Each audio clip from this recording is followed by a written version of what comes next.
For more now on China-Africa Summit, let's turn to Einar Tangen. Einar is a senior fellow at the Taihe Institute and also chairman of Asia Narratives. Einar, great to see you again, my friend. Thanks for taking time. A big conference going on. Some 50 leaders there. We also know $51 billion in loans and direct aid coming to the continent of Africa. President Xi saying Africa and China right now enjoy the best ties in their history. All in all, it was an eventful day.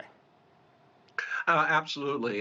Sean, what you have is there's an upgrade to strategic partnership relations. You know, the reason I found this interesting is it encourages Africa to see itself as a regional power rather than a divided continent, stressing partnerships that follow the principles of development, security, and civilization towards modernization. Right. These are all the favorite themes for Beijing, and one which landed very well with the audience.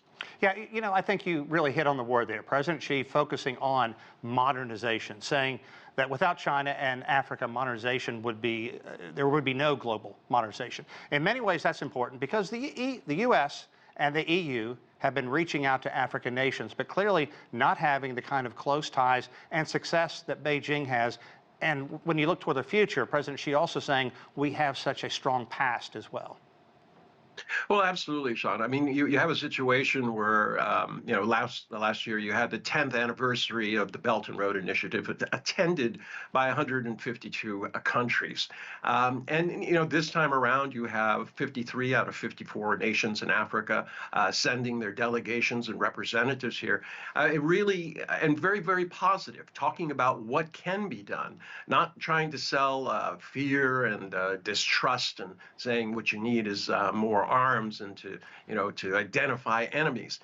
There was none of that going on at this. It was all positive, talking about, you know, the aid, the 50 billion, zero tariffs for countries that right. are exporting to China, who are on the still developing side.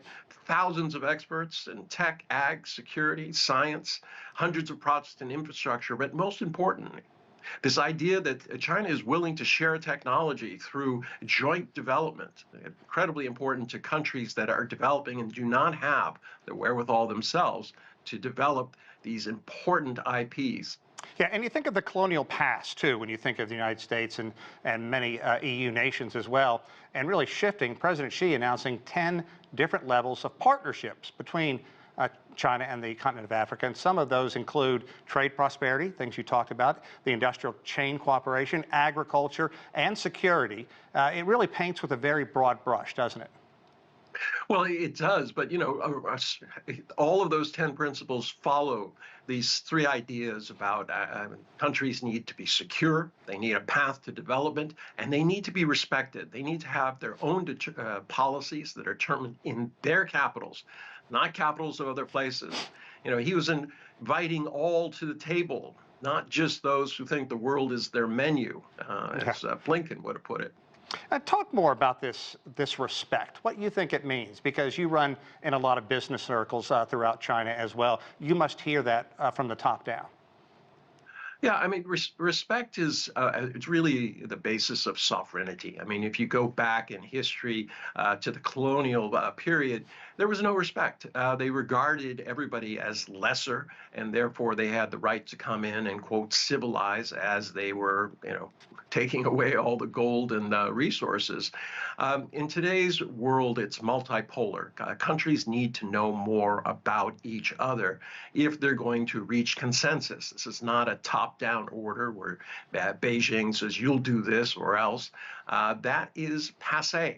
And that means that, you know, you have to understand every country has their own you know, kind of matrix of languages, culture, history, literature, and these have to be understood, to be respected, and that is the basis of consensus. So when you hear about consensus, partnerships, modernization, right. That's what it is. It's a totally new outlook on the world as opposed to the neo-colonial attitudes of the past. And the world is absolutely changing. AI, tech is integral now, virtually on every level. So talk about those partnerships and advancements. How do you see the partnership between China and African nations in these sectors, I should say? Well, I mean, most importantly, right now, with the climate change issues that everybody is facing, Right. they want to transition to sustainable energy sources. And China's at the forefront of that in terms of providing the equipment to do that, whether it's wind or nuclear or photovoltaic.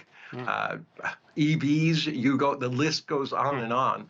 China's the one who can provide that. And that's exactly what is needed. But they're not only saying, oh, we'll provide it to you and you keep buying it from us, like big pharma in the West. They're saying, let's jointly develop this, work together so that we do not have a world in the future where you have IP haves and have-nots.